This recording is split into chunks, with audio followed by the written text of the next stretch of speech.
का संविधान एक पुस्तक मात्र नहीं बल्कि जीवंत धरोहर हूँ। मेरे पन्नों में इस महान राष्ट्र की आत्मा बसती है और मेरी रचना में शामिल हैं अनगिनत संघर्ष, असंख्य सपने और एक विलक्षण व्यक्ति का तप, डॉक्टर भीमराव रामजी आंबेडकर।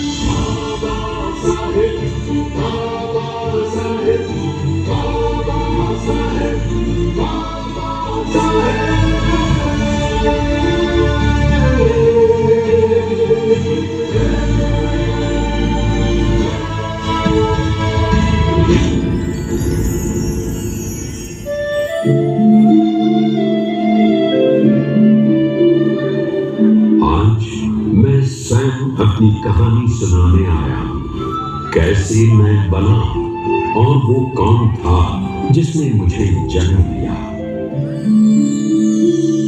मेरी शुरुआत उस छोटे से सैन्य नगर महू से हुई है।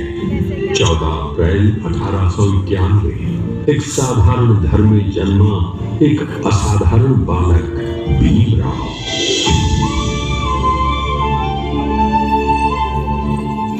परिस्थितियां कठिन थी, जाति का दंश सर्वव्यापी था, लेकिन उस बालक की आंखों में एक अनोखी चमक थी, ज्ञान की प्यास, आत्मसम्मान की आग।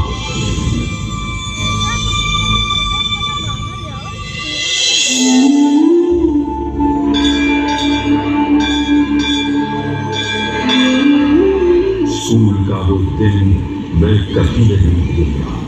भीमराव स्कूल जाते, पर उनकी जगह अलग निर्धारित थी, बेंच पर नहीं, जमीन पर। किसी बर्तन से पानी नहीं, केवल किसी दयालु मनुष्य के हाथ से गिराई गई धार से ही पानी मिल सकता था।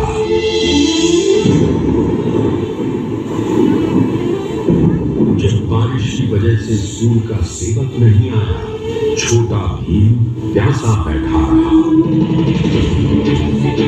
उसकी आंखों में दर्द नहीं, दृढ़ता थी। मैं एक दिन ये दीवारें गिराऊंगा। मैं उन स्मृतियों का साक्षी हूँ, क्योंकि इन्हीं दर्दों ने मुझे आकार देने वाले विचारों को जन्म दिया।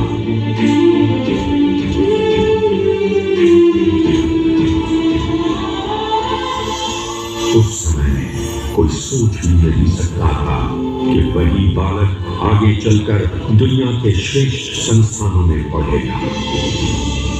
बड़ौदा राज्य की छात्रवृत्ति ने उसे विदेश भेजा।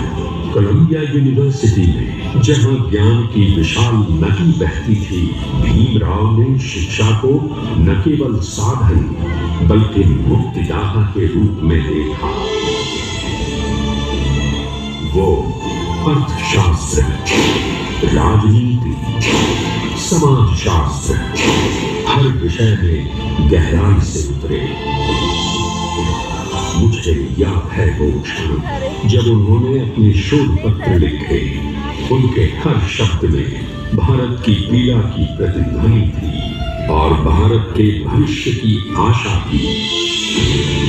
फिर लंदन स्कूल ऑफ इकोनॉमिक्स, जहां उन्होंने दो डॉक्टरेट प्राप्त किए। दुनिया ने देखा ये युवक केवल पढ़ने नहीं आया था, बल्कि इतिहास बनाने चला।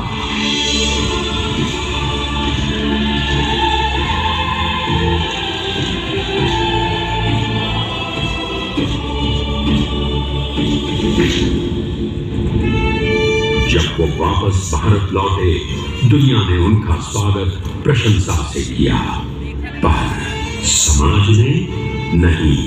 उन्हें फिर वही भेदभाव मिला, वही तिरस्कार, वही सामाजिक बंधन। लेकिन इस बार भीमराव अकेले नहीं थे, उनके पीछे जागरूक जनता खड़ी होने लगी थी। उन्होंने कहा, शिक्षित बनो, संगठित रहो, संघर्ष करो।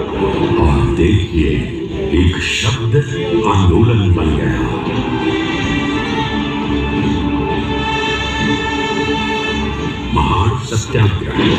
जब पानी पीने का अधिकार भी लड़ाई का कारण बना, उनका आंदोलन कोई क्रोध नहीं था, वो एक सभ्य समाज की पुकार थी। यहीं से मेरे बनने की दिशा तय हो चुकी थी।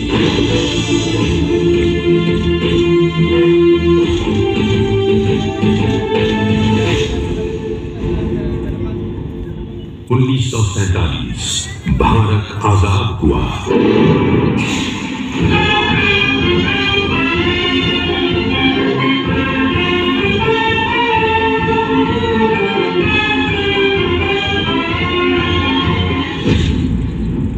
देश नया था पर गांव पुराने थे।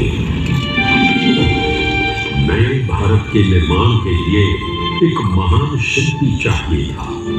और फिर इतिहास ने कहा, डॉक्टर आम्बेडकर इस राष्ट्र की नींव आप लिखेंगे।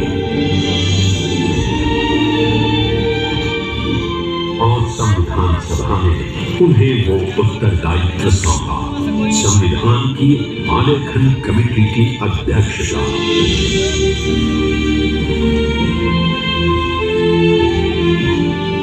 संविधान सभा की विशाल बैठकें, लंबी बहसें, दिन रात चलने वाले विचार विमर्श, और मेरे हर पन्ने पर उनके विचारों का प्रकाश उतरता गया।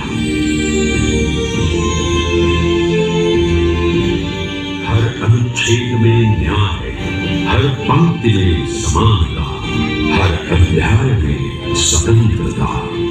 उन्होंने मजदूर, महिला, किसान, दलित, अल्पसंख्यक हर उस नागरिक को आवाज दी।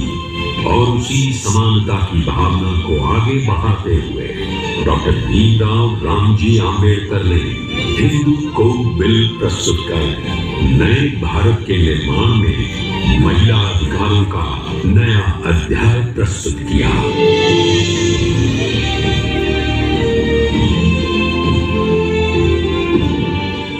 उन्होंने कहा, संविधान केवल वकीलों के लिए दस्तावेज न बने, ये जनता की किताब बने। और आज मैं गर्व से कह सकता हूँ, मैं वास्तव में जनता की किताब हूँ।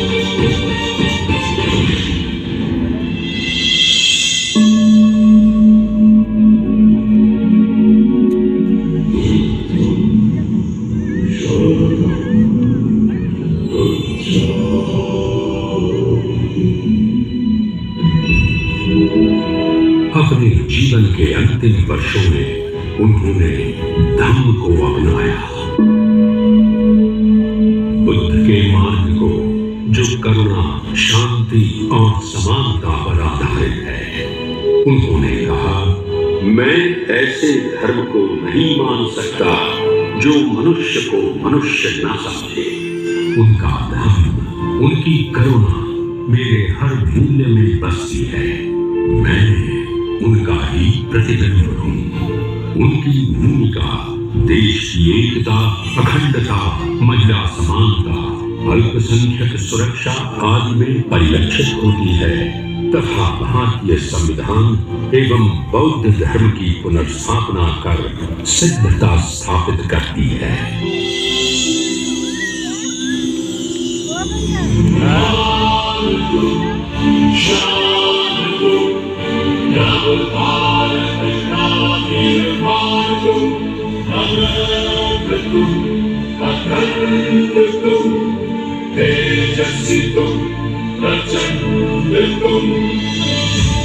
और आज जब मैं अपने पन्ने फड़फड़ाता हूँ तो मुझे लगता है जैसे बाबा साहेब स्वयं बोल रहे हो। भारत आगे बढ़ो, अज्ञान से ज्ञान की ओर, भेदभाव से समानता की ओर, अंधकार से प्रकाश की ओर। आज मैं भारत का संविधान ये घोषणा करता हूँ, मैं केवल कानून नहीं, मैं आम्बेडकर अम्बेडकर का सपना, और वो सपना आज भी इस देश की धड़कन में बसता है। जय भीम, जय संविधान, जय भारत।